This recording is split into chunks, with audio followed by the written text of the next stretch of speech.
ओम नमो नारायणाय। ओम नमो भगवते वासुदेवाय। मित्रों, जय श्री कृष्ण। मित्रों, आज हम श्रीमद् भगवद गीता के अध्याय 8 अर्थात अक्षर ब्रह्म योग के दूसरे श्लोक का अर्थ और उसका गहरा आध्यात्मिक रहस्य समझेंगे। अर्जुन भगवान श्री कृष्ण से यहाँ पर पूछते हैं, अधियज्ञः कथम को अत्र देहे अस्मिन् मधुसूदनः प्रयाण काले चा कथम ज्ञेयो अस्नियतात्मभिः। अर्थात, हे मधुसूदन, हे भगवान, इस शरीर में अधियज्ञ कौन है और वह किस प्रकार स्थित है तथा अंत समय में संयमित चित्त वाले साधक आपको किस प्रकार जान सकते हैं। यह अर्जुन पूछ रहे हैं भगवान श्री कृष्ण से। मित्रों, अर्जुन का यह प्रश्न केवल एक धार्मिक प्रश्न ही नहीं है, बल्कि यह प्रश्न हम सभी के जीवन से सबसे बड़ा सत्य है, जुड़ा हुआ है।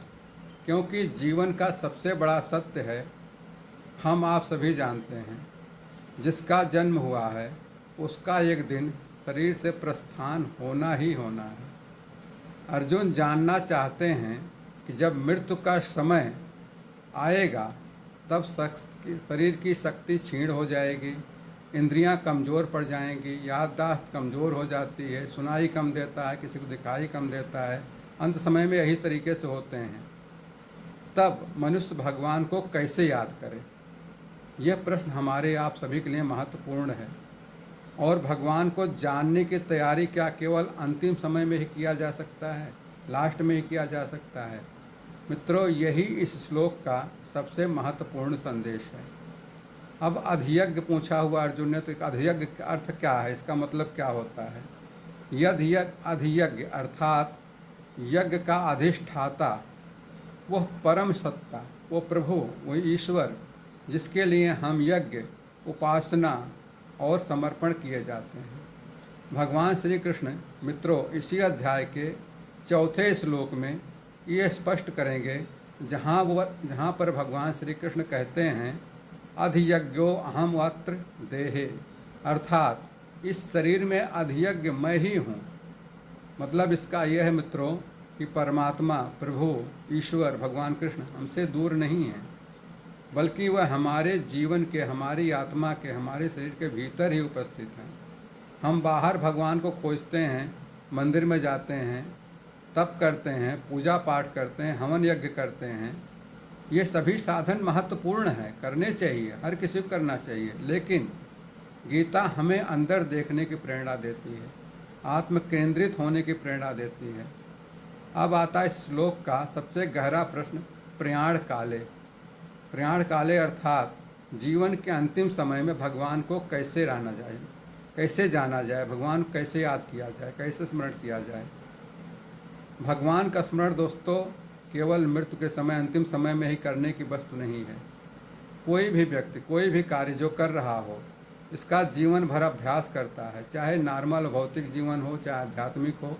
जब आप उसका प्रैक्टिस करते हैं, अभ्यास करते हैं, तभी जब परिस्थितियाँ विपरीत हो जाती हैं तब भी आप उस कार्य को कर लेते हैं, क्योंकि वो आदत पड़ जाती है। तो सहजता से उसे कर सकते हैं, कठिन से कठिन परिस्थिति में भी निपटा लेते हैं। उसी प्रकार जो व्यक्ति जीवन भर भगवान के नाम का स्मरण करता है, भगवान की कथा सुनता है, भगवत गीता का अध्ययन करता है, पाठ करता है, अपने कर्मों को भगवान को समर्पित कर देता है, उसके लिए अंतिम समय में भी भगवान का स्मरण करना सहज हो जाता है। इसलिए श्रीमद् भगवत गीता हमें मृत्यु से डरने की सलाह नहीं देती, बल्कि मृत्यु से पहले, बुढ़ापे से पहले, अंतिम क्षण से पहले जीवन को सही दिशा देने की शिक्षा देती है। हमें अपने आप से पूछना चाहिए कि मैं दिन भर क्या करता हूँ, किसका स्मरण करता हूँ, किसको याद करता हूँ। मेरे मन में सबसे अधिक चिंता किस बात की रहती है, मेरी इच्छाएं मुझे कहाँ ले जा रही हैं, और यदि आज जीवन का अंतिम दिन हो, हर किसी के साथ ऐसा हो सकता है, तो क्या मेरा मन भगवान की ओर जाने के लिए तैयार है? यह हम अपने आप से पूछते हैं। यही आत्मचिंतन मित्रों गीता का संदेश है। दोस्तों, भगवान को अंत समय में याद करने के लिए आज से ही भगवान के लिए याद करने की तैयारी शुरू करना चाहिए। हर दिन कुछ समय भगवान के लिए निकालें।